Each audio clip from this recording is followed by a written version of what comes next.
enseigne toutes choses, et l'Esprit Saint vous enseignera toutes choses, nous dit la parole de Dieu. Et c'est une onction, ça nous vient du ciel, c'est une eau qui nous lave. Alléluia. Acte 10, versets 44-45. Et tous ceux qui écoutaient la parole, le Saint-Esprit tomba sur eux.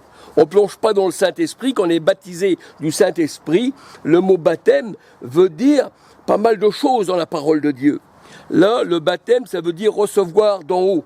Acte 10, 44-45, Ésaïe 32, verset 15. Eh bien, on peut dire que Israël a chuté, pourquoi ? Parce qu'elle n'a pas reçu l'eau. L'eau n'est pas tombée sur elle.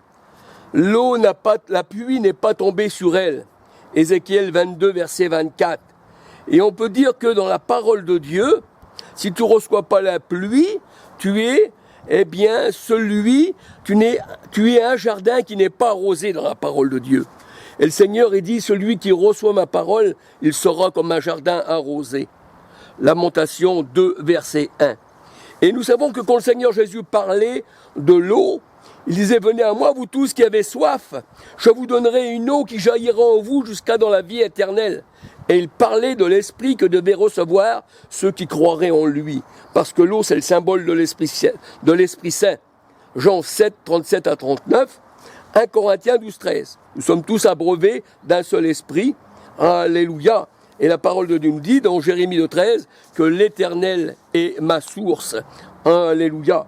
Donc nous voyons que les religions, les religieux, aujourd'hui, amènent, parce que pour eux, ils se disent travailler pour le Seigneur. Il y en a d'autres qui savent très bien qu'ils ne travaillent pas pour le Seigneur, mais il y en a qui sont aveugles et qui pensent travailler pour le Seigneur. Et ils pensent présenter ces offrandes-là au Seigneur, des bêtes malades. Mais le Seigneur a dit, donne-le à ton Baal. Ton Baal, peut-être va-t-il l'accepter, cette offrande, tu ne lui donneras pas. Et à moi, tu me ferais croire que cette personne-là, elle est sans défaut. Apporte-moi une brebis sans défaut. Puisque cette brebis-là, tu aurais dû lui donner du lait, qui ensuite, le lait se transforme en nourriture solide, et ensuite, par la nourriture solide, à force d'entendre la parole, vous devriez être des maîtres, mais vous en êtes encore au lait, dit le Seigneur. Alléluia. Et celui qui est au lait n'en est qu'un enfant. Mais encore faudrait-il que ce soit du vrai lait, parce qu'il y a aussi du lait frelaté dans la parole de Dieu.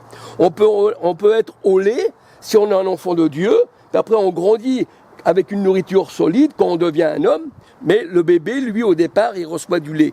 Mais ça, c'est la parole. Mais vous avez reçu du lait frelaté. Vous avez tété les mamelles de l'Égypte, comme dit le Seigneur. Donc, c'est carrément étranger à la parole de Dieu. Alléluia. Et on peut dire que tous ces faux chrétiens, eh bien, ce sont des brebis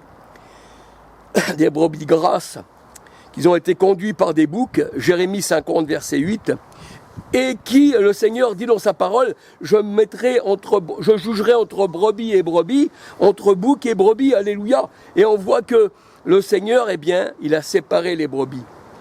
Il dit, j'ai rassemblé mes brebis en un seul corps, alléluia. Et je suis le bon berger, l'Éternel est mon berger.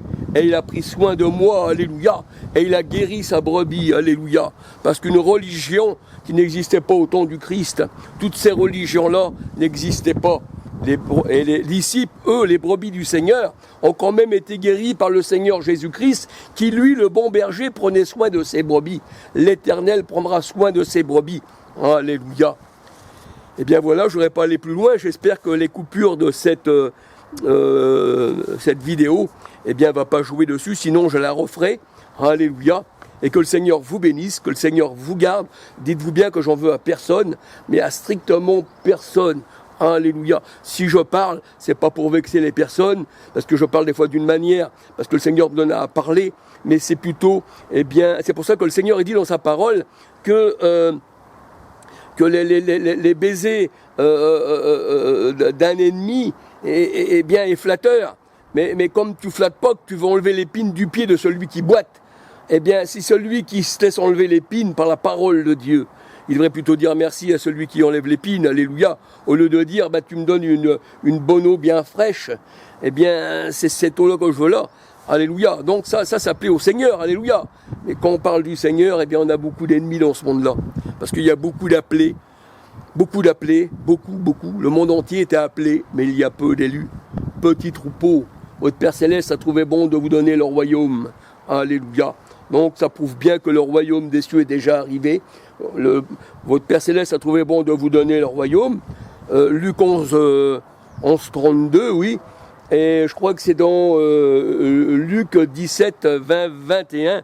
Le royaume des cieux ne vient pas de manière à frapper les regards, mais il est en vous. Parce que c'est Christ le royaume, alléluia. Et il est en nous, alléluia. Et sans lui, on ne peut rien faire. Sans lui, sans le Christ en nous, on ne peut rien faire, alléluia. C'est ce qu'il dit le Seigneur dans Jean 15. Si vous ne restez pas attachés à moi comme les sarments sur la vigne, vous ne pouvez rien faire. Éphésiens 2,13, de vouloir et le faire, c'est lui qui le fait en nous, alléluia. Et celui qui vous écoute m'écoute, mais celui qui vous rejette me rejette. Et c'est Christ qui parle en nous, alléluia. Ce n'est pas vous qui parlerez, mais c'est moi qui parlerai en vous, dit le Seigneur. Alléluia. Donc sans lui en nous, eh bien on ne peut rien faire. Examinez-vous vous-même pour savoir si Christ est en vous.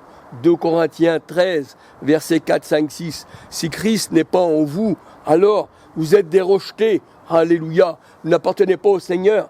Vous êtes des brebis qui n'avaient pas le bon berger comme maître. Parce que celui qui n'a pas l'esprit du Christ, du bon berger, ne lui appartient pas. Alléluia. Il appartient aux religions. Les religions passent, mais le monde passe aussi avec. Alléluia. Parce que ça, c'est les traditions des hommes. Marc 7, 1 à 23. Bien, que le Seigneur vous bénisse, que le Seigneur vous garde et que vous soyez guéris. Alléluia. Parce que tous les brebis du Seigneur seront guéris. Alléluia. Le Seigneur est dit, je suis venu pour mes brebis afin qu'elles aient la vie éternelle, qu'elles aient la vie en abondance. Alléluia. Et celui qui s'attache au Seigneur, au bon berger, eh bien, est un seul esprit avec lui. Alléluia. Le Seigneur a donné sa vie pour ses brebis. Voilà, et bien que le Seigneur vous bénisse, que le Seigneur vous garde. Et que le Seigneur vous bénisse tous. Alléluia. Et sachez que dans mon cœur, il n'y a rien d'amertume, sinon je n'appartiendrai pas au Seigneur. Ça ne serait pas la peine que je parle, alléluia. Le Seigneur, il connaît mon cœur comme il connaît le cœur des hommes, parce qu'il regarde au cœur de sa brebis, et il regarde aussi au cœur du méchant, alléluia. Bien, soyez bénis, et que le Seigneur vous bénisse, et à la prochaine vidéo, si mon Sauveur et Maître le veut, alléluia. Gloire au Seigneur Jésus-Christ. Alléluia.